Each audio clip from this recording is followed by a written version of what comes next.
Hello, here we go. This is the last exam that I'm doing for the second midterm material in MA 265. So, pretty excited to get this over with. Let's see.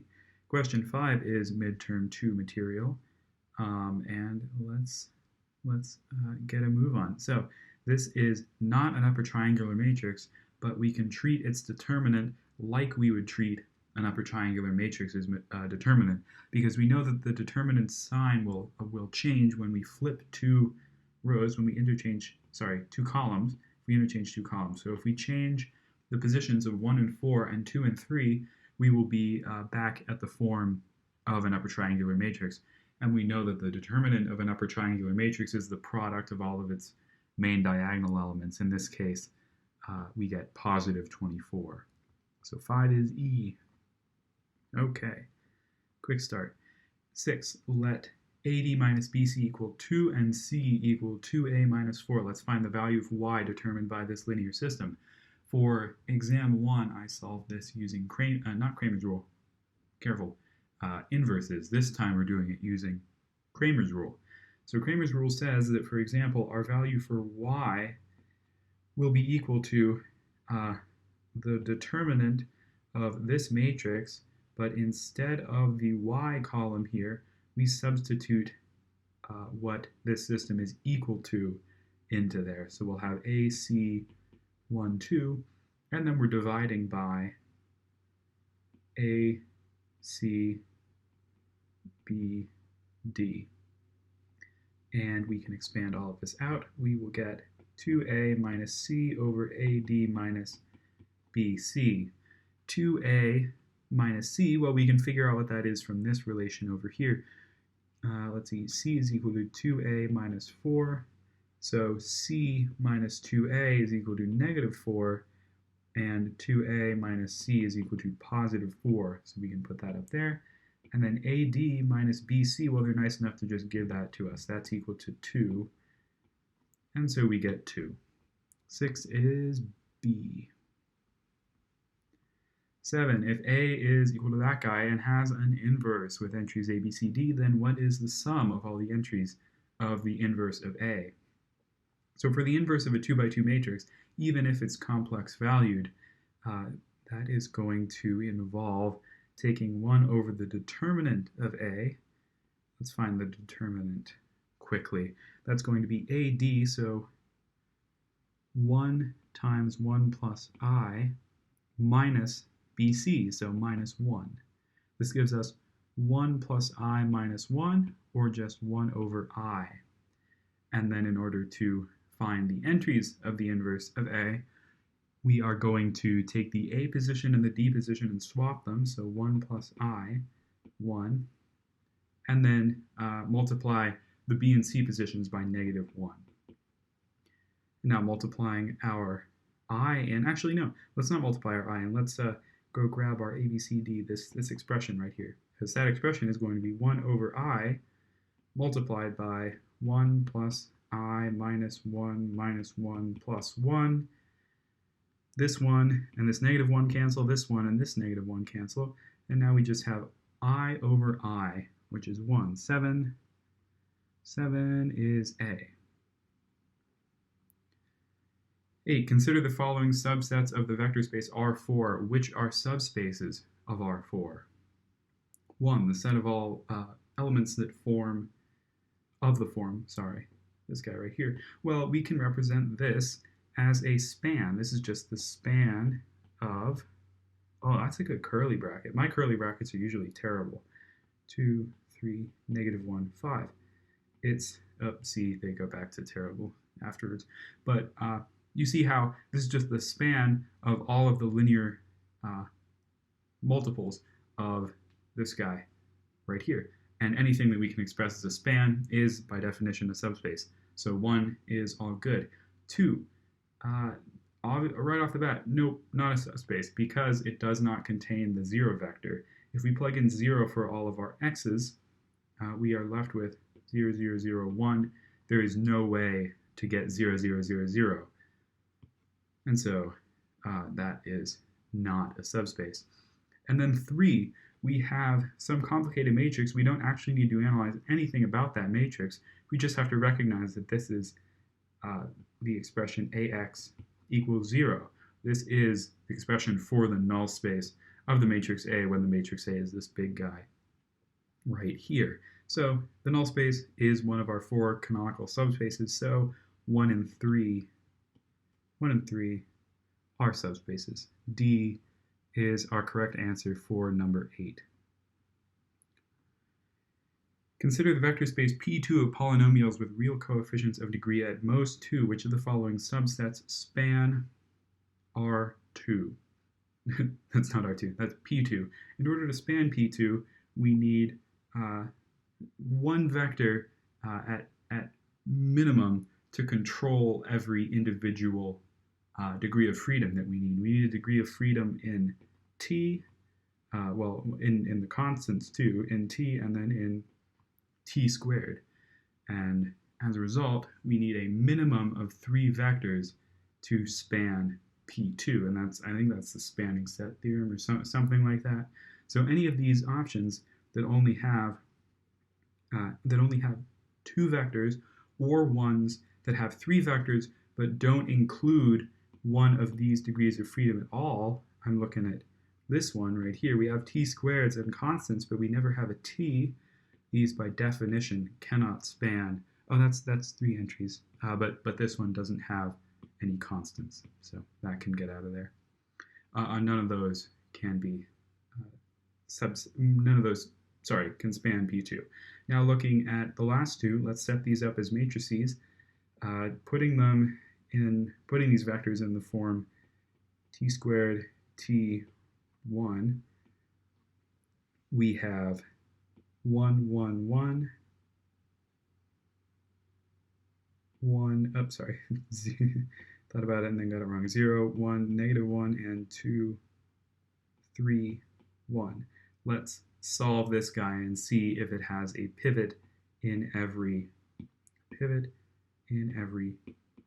row. Whoops, doubled my square brackets. Okay, let's subtract row 1 from row 2 and also from row 3. We'll have 0. Come on. 0. Oh, that's the eraser. God. Ugh. 0, 1, and then subtracting from row 3, 0, negative 1. And alarm bells are going off because we have 2 equivalent rows, which means that we only have 2 pivot positions, which means that we do not span P2. And finally, expressing this last one as a matrix, we're going to have 1, 0, 4, 1, 2, 0, 0, 1, 3.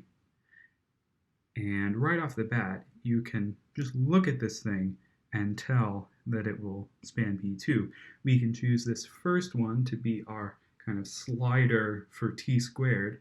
This one can be our slider for T, and this vector can be our slider for the constants. And using linear combinations of all 3 of these, we can get anywhere in P2. But just simplifying this down so that it's clear, let's subtract 4 row 1s from row 3. 0, negative 4. What should we do now? In fact, we don't need to do anything, because the only way that this matrix right here could not have 3 pivots is if these 2 rows, like we saw in our past example, were multiples of each other, which they're obviously not. And so if we simplify this anymore, we will end up with a matrix that will simplify down to the identity matrix if we go far enough. So E is our correct answer for number 9. Okay, number 14. Are you ready for the coolest fact? Oops, missed that. The coolest fact that I have no proof whatsoever for. I haven't actually taken the time to read into it. I saw some pretty scary math when I looked it up, infinite products and etc. The sum of all the eigenvalues of a matrix is equal to its trace, and the trace of a matrix is just the sum of the elements on the main diagonal. Don't ask me why. I have legitimately no idea. I plan on remembering it through the final, and that's about it. So 14, I already checked, is B. Skip, skip, skip, skip, skip. They like putting their exam, the final material, in 2017 at least, but before the end of the exam. They put it from like number 15 to 20 instead of 20 to 25. Don't ask me why. I do not know. Okay, so let V equal R1. We can conceptualize R1 as just a one-dimensional number line from from negative infinity all the way to positive infinity. Which of the following is a linear operator that transforms from V, which is again R1, back to R1? Important property of a linear operator, or linear transformations in general, they must map the origin to the origin.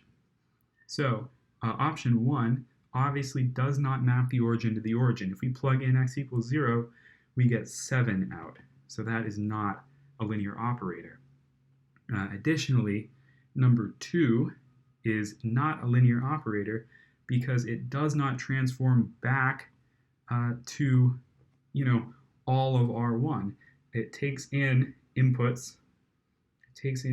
On the whole range, but then only outputs positive values. So we've got a bunch of overlap there, and so we're not outputting across all of R1 like we would want to. So 2 is also no good. But this third linear operator is perfectly fine. It maps the origin to the origin, and the other property that we're looking for is that it keeps the spaces in between all of our values here evenly. Yeah, yes, sorry. It keeps the spaces in between these values evenly spaced, which is important. So instead of having a space of 1 in between all of these, after we apply this linear operator, there'll be a space of 2. I just had a little midlife crisis questioning whether or not I was right about that. So 3, in fact, is a linear operator. 20 is B. 21, let A be this matrix here, and we are trying to figure out what eigenvalue this eigenvector corresponds with. So solving for the eigen values of A, we will be solving the equation lambda squared plus 4 is equal to 0, or lambda is plus or minus 2i. If we plug in lambda equals 2i to start off with, we're going to have the matrix formed by a minus lambda I of negative 2i to negative 2, negative 2i. Dividing everything by 2 and taking our second line there, we can set this up as negative x1 is equal to I x2, or x1 is equal to negative I x2. And we can express this in an eigenvector as negative I1. And I have kind of just led us straight down the road to the correct answer. And nothing I said along the way was necessarily wrong, but I am still a little bit fuzzy on finding these eigenvectors because, we take this first. Oh wait, I bet this does work. Let's go on a little trip. Let's take this first line. We'll see that this says negative I x1 is equal to negative x2. Let's flip both of these, multiply both sides by I, and wouldn't you know, we get negative x1 is equal to I, or x1 is equal to negative I x2. Okay, I take back what I said. I just figured things out. This works. And if you were to try with our other eigenvalue, the only thing that would be different is that we would have a positive I in there. Okay, so 21 is B. 21 is B. Okay. I love doing this because sometimes things just click in ways that they don't when I'm not forced to talk alone in a room about it. Okay, 22. Which of the following matrices is not... Oh, come on. I hope that's not as loud for you as it is for me. I forgot to turn that off. Which of the following matrices is not diagonalizable? So we know that any symmetric matrix is diagonalizable. Any matrix that's equal to its own transpose. So A is very much diagonalizable. C, D, and E are also all diagonalizable. But taking a look at B, if we solve A minus lambda I equals 0, we will see that lambda equals 2 with a multiplicity of 2. And plugging in lambda equals 2, in order for us to be diagonalizable, we would need for the eigenspace associated with lambda equals 2 to have 2 associated eigenvectors so that the eigenvectors can span R2. But in fact, they don't, because when we plug in lambda equals 2, we get the matrix 0, 0, 2, 0. We only have one free variable. We're only going to get one eigenvector out of everything. So 22 is also B. 22B. 23, let x of t and y of t be the unique solutions to this initial value problem here. So we're going to use the method of Eigen, I think they call it the method of eigenvalues or eigenvectors or whatever, to solve this homogeneous differential system of linear differential equations. And this, sorry, gotta fix things up. This is going to end up being in the form x of t, y of t is equal to c1 v1 e to the lambda 1t plus c2 v2 e to the lambda 2t, where v1 and lambda 1 are a pair of associated eigenvectors and eigenvalues, and v2 and lambda 2 follow that same convention. So solving for the eigenvalues of this matrix A here, we will be solving for 5 minus lambda multiplied by 5 minus lambda minus 16 is equal to 0. This simplifies down to lambda squared minus 10 lambda plus 25 minus 16 is plus 9 being equal to 0. This is lambda minus 9, lambda minus 1 is equal to 0. So lambda is equal to 9 and 1. When lambda is equal to 9, we will get our matrix A, or our matrix A minus lambda I, lambda 1 equals 9, we will get negative 4, negative 4, negative 4, negative 4, which simplifies down to 1, 1, 1, 1, 1, 0, 0, and gives us the eigenvector negative 1, 1. For, I need more space. For lambda 2 is equal to 1, we will get 4, negative 4, negative 4, 4, and I'm cutting a little bit out. We're going to get the eigenvector 1, 1. And so we can put together most of our solution. We'll still need to solve for our initial values here, but we'll see that x of t, y of t is equal to, is equal to c1 1 1 e to the t plus c2 negative 1 1 e to the 9t. And so solving for the condition when when t is 0 for both x and y, and the expression ends up equaling 4, negative 2, we can set this up as a matrix, an augmented matrix of 1, 1, negative 1, 1, 4, negative 2.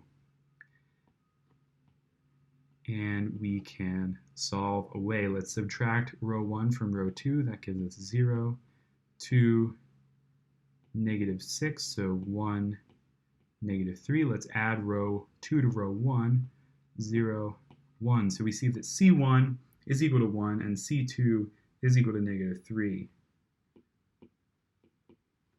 And we are looking for x at 1. Well, x at 1 is just going to be, x at 1 is e to the 1t, so e minus 3 times -1, so plus e to the, plus 3 e to the 9. And 23, our answer is E. Yeah, these tend to be a lot of work, these particular questions, but it's once you know what you're doing, once you have solved a couple of these specific questions, the initial value problem ones come very quickly, or at least you can be very sure of your answer. Okay, consider the dynamical system x prime equals ax, where a is given there. What is the origin? So we can classify the origin based on what the eigenvalues of a are. So we're solving 1 minus lambda, -2 minus lambda, minus 4 is equal to 0.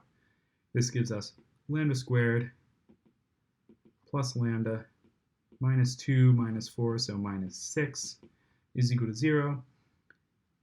Let's see, will this factor square root of b squared minus 2? Yeah, it will.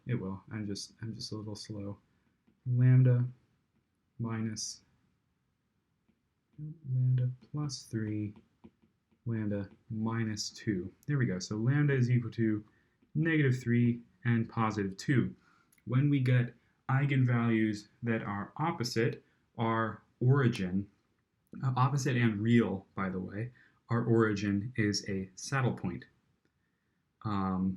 If our eigenvalues are real and positive, technically what we call them in differential equations, and I think the new textbook also calls them, is, if our eigenvalues are both positive, our origin is an improper nodal source.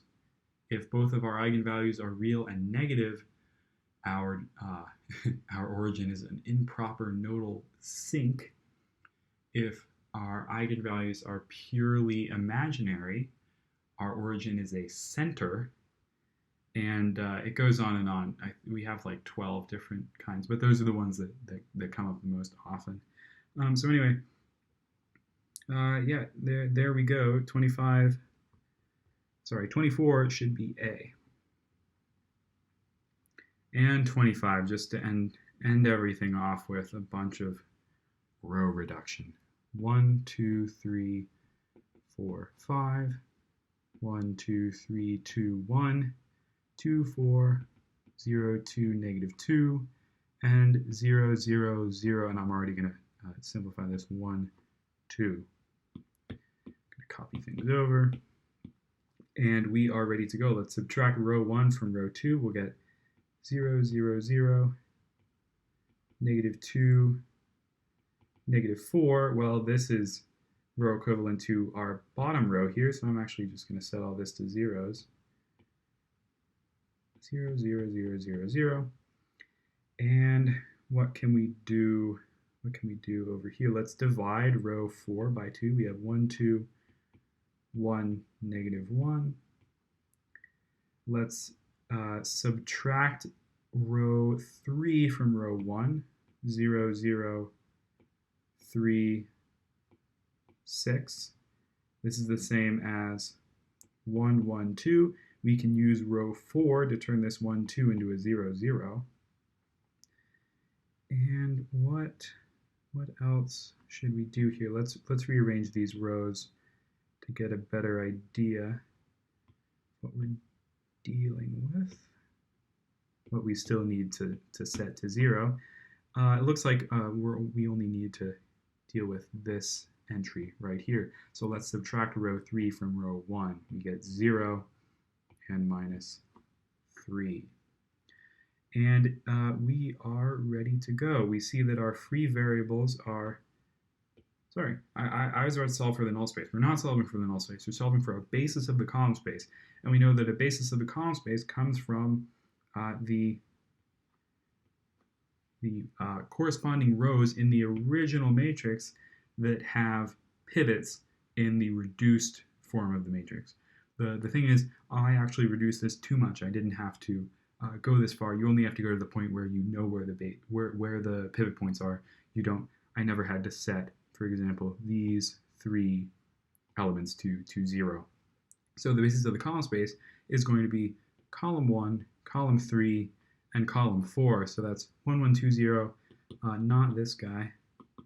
Nope. 3, 3, 0, and 4, 4, 2. Yep, that's good. So D is our correct answer for 25. Okay, done. That's it for midterm 2 content for 265. Bye.